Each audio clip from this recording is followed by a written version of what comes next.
I don't know if you can hear it right now, but it's a pretty breezy day. I'm outside.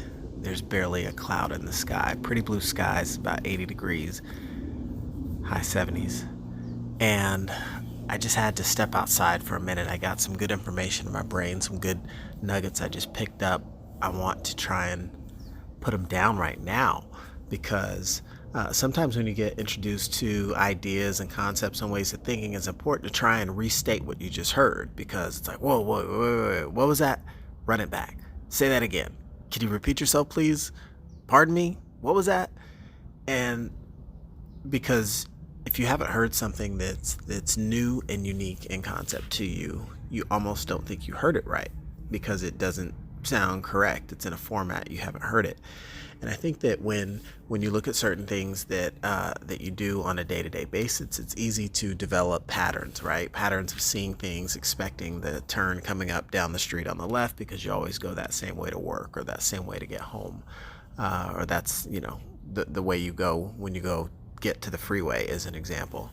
And I think that sometimes when you get a different perspective, it's really good just to be able to take a moment to, not in every case, stop what you're doing and totally do something different. But in many cases, in many instances, it is a great opportunity to take a moment and say, hey, wait a minute, do I have a pattern or a thought process or means of thinking that might be um, outdated or flawed in concept or behind the times or just maybe not at the level that it needs to be to get you to the next level, right?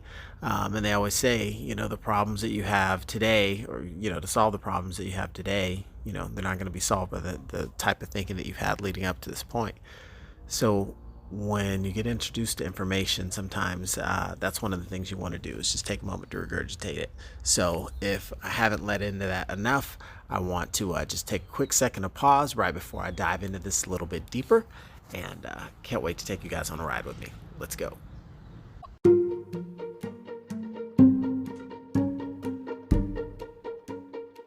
Okay, so to set the stage, I am attending a virtual training event. Um, and the concept I'm learning about is basically leveling up, right? How do you level up?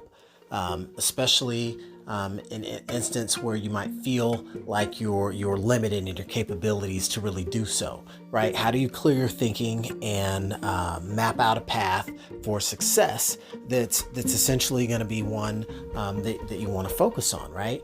And part of the premise of this is the trainer was effectively talking about, okay, maybe you have been, taking actions, and whatever your efforts are is you feel that you're just hitting a wall, right? You're banging your head against the wall, stifled in your progress. And so the questions are kind of designed to maybe reset your thinking and help you to put a different framework around what you're attempting to accomplish. And I think that's very important when you start to look at, goal setting in general and how you start to navigate the waters of really getting the most of what you want out of life and leveling up. Because I think we all, there's a phrase, we can all rise to the level of our own incompetence, right? So meaning if you get to cruising altitude, right? Like when you're flying in an airplane, if you don't do anything different or change things, you're essentially going to keep that same trajectory. But if you continue to want to climb, there's different things that you have to do, right?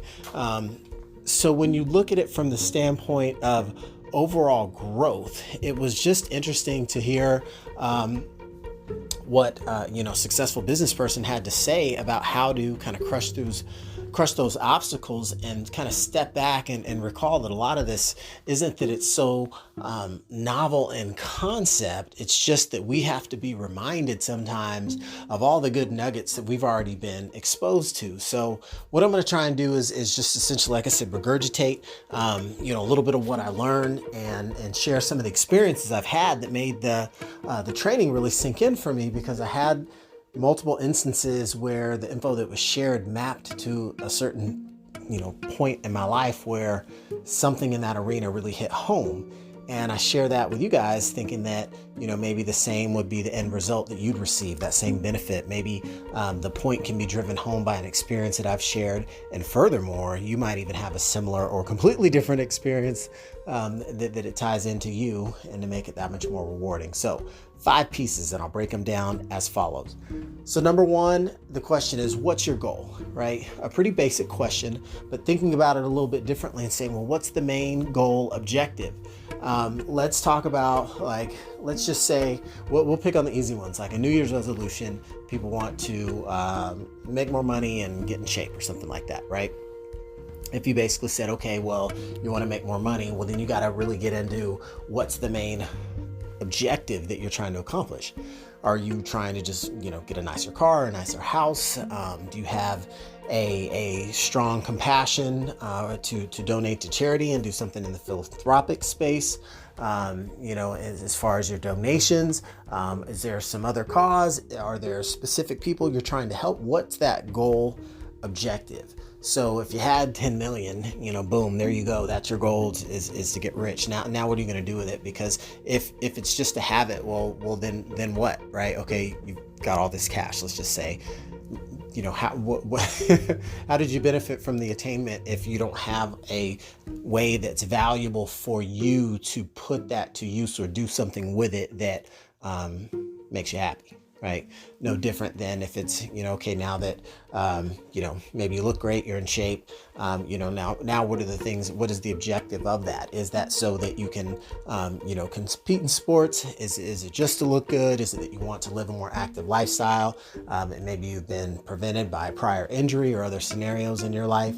What's that objective of that goal? It's effectively defining the why, but thinking through it in even more logical terms and just saying, okay, well, what happens when? How does life change when you have the cash, the body, the spouse, for any of the tangible things, the car, the job promotion, right? What other things do you aspire to when you get that varsity spot on the football team, or, you win the fantasy football competition, or whatever the thing is that you're trying to get? What's the objective? And then what happens once you have that? How are you winning? And that does 2 things. It gives you some at least, if nothing else, logical sensibility is in what you're striving for, as opposed to just wanting something and doing things in vain to get it. And then it's going to help attach a little bit of vision once you've thought through that, and imagine yourself on the other side of the coin, actually having the thing that you seek, that you're attracted to. Then you see that there's a connection, because you actually saw yourself, maybe, fellas in the business suit driving the fast car, or, ladies, it could be something totally different or the same thing. I don't know.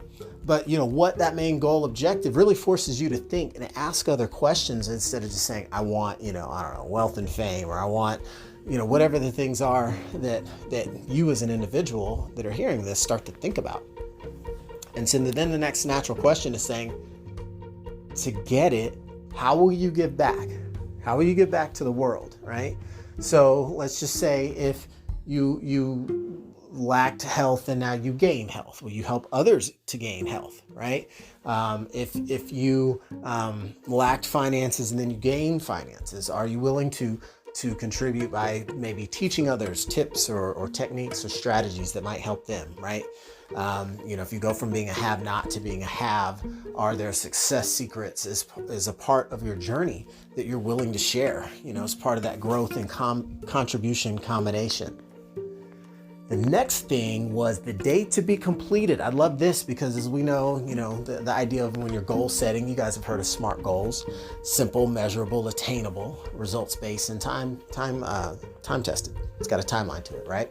So the date to be completed.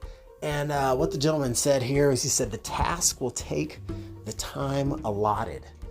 And I thought that was a great quote, because, I think back to, like, I'd be in my college dorm room, and, my parents are coming to visit, or something like that. And it's like, oh, your folks are coming to town, and you got to clean up, because your parents are coming, and you don't want to look like you've been living like a slob. Okay. Or you can think about other instances where you're about to go on vacation for work, and man, you got this work to get done, and you can't go on vacation until it's all done. And what do? We find a way to get laser focused and knock out everything, and probably even a touch a bit more, to get it off your plate, get it out of the way, and get your free time set up so you can party on the lake on the weekend.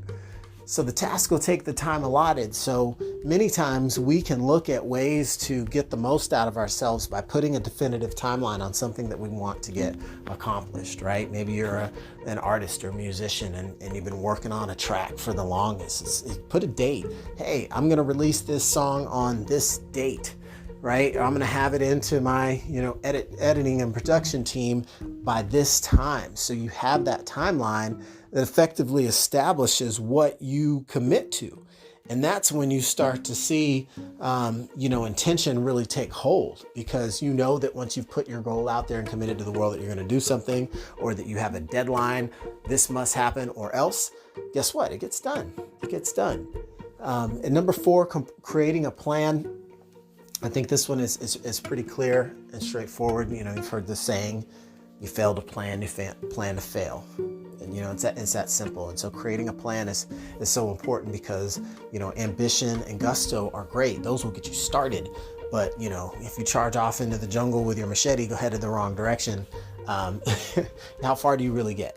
How far do you really get? You might get really far and not be headed where you're trying to get to. So you need to have a plan, something you can put together. That's, obviously pretty important. The phrase that he mentioned here was, no destination will be reached without implementation. And that was a great quote that I liked, because I think that it's easy to say, okay, that's where I want to go, but I don't even have the first clue of how to get there. And obviously we got to take some massive imperfect action, but it's at least got to be halfway calculated. There's got to be some thought that goes into what you set forth to accomplish, right? And last but not least, believe it, knowing it's true. When you really want to have a major accomplishment take hold in your life, if you don't believe in it, to believe that it's possible, but you're not believing in yourself, then there's going to be some challenges there natively to actually get that thing, to actually get it to happen. And I remember thinking back to when I used to wrestle in high school, and this was going into my junior year, and one of my first few matches of the season, I was a little bit worried, because one of my early opponents in my weight class was ranked in the top 5 in the state. He was number 3 or number 5 or something like that. And I was thinking, man, I was entering a new weight class for me. I'm trying to get my muscles up, and grew up a weight class and ready to rock and roll. And it's like, okay, I got this ranked opponent pretty early in the season. Am I ready to go at this new level? I'm leveling up. And I remember, back then, as a teenager and most athletes is kind of, that visual appeal, you kind of size up another guy as you're taking on the competition. I remember thinking, okay, this guy's, I'm already, trying to make sure I don't psych myself out in the head, because he's ranked, he automatically has all this skill. And not having a ranking tied to my own name coming into this new weight class in the new season, right? I was very unsure of where I stood with my competition. And for me, it was interesting to go down the path of actually looking and saying, okay, well, you might be ranked, but you don't look superhero, right? And I'm bringing something to the table, and I'm thinking I'm actually probably in a physical condition and have some advantages over this opponent. And as it went down to the end of the match, the opponent was a good, solid component, but I had the edge. I wanted it more. I was the underdog. I was really coming after it. And I really believed that I had a shot at beating this guy. And as the match went on, I saw that he wasn't indestructible, right? And I realized, hey, give yourself credit for the skills and advantages you do have, and play on the fact that you're a little bit quicker than he is. Play on the fact that you seem to have in this third round a little bit better conditioning than he has, right? Run him around a little bit, gas this kid, because that's when you're really going to have those weaknesses exposed. As you've run out of gas, you just can't execute quite as well, right? And I remember going down to the wire with this guy, and at the tail end of the match, it's almost as that I knew I had the upper hand, and just the whole shape of the match changed once I really believed it. And then, the second part of that third period, it was as though it went from a close match to me just really leaving the competition out in front. And while I didn't pin the guy, I did get him beat in points, but all of a sudden I had knocked out one of the top ranked guys in my weight class. And that was so powerful, so empowering for me, to get that new season started with some momentum and confidence, right? Just knowing that, hey, when you level up, it doesn't mean that you're just the weakest guy on the next level. That tends to be sometimes the mental flaw we have, or the false belief that we have when we kind of graduate. You go from JV to varsity, or you go from the college to the pros. The concern of, okay, well, can this athlete compete on the next level? Can this person do well as they graduate up to the next level, high school to college, etc. And so those of us that have true belief and know that what we're after is true are going to be in a best position to see those things come into reality. So I thought that was just an excellent way to get my version of some school on a Saturday, some new info that I picked up. And I thought it was so powerful just to get those simple reminders of that basic framework, right? What's your goal? What's the main goal objective? To get it, how will you give back to the world? What's the date to be completed? The task will be completed in the time allotted. Create a plan and believe it. And so I thought maybe just giving you the cliff notes on something that I really enjoyed gives me a way to cheat and look back on this moment if I'm ever thinking through, like, man, I got some really good training and I want to step back in time to that moment where some things were really clicking. And obviously there's replays and whatnot, but if I want to really condense it down to that last 10% that really took it over the top. So hopefully you benefited from that, and this will be something that you can enjoy and think about as you look to make 2020 a winning year for you, right? Regardless of where you're at now, trying to look through the lens of positivity and ambition that'll get you through any challenge. So thought I would leave that for you guys and do with it what you will. Until the next episode, thank you so much, and we'll see you then. Take it easy.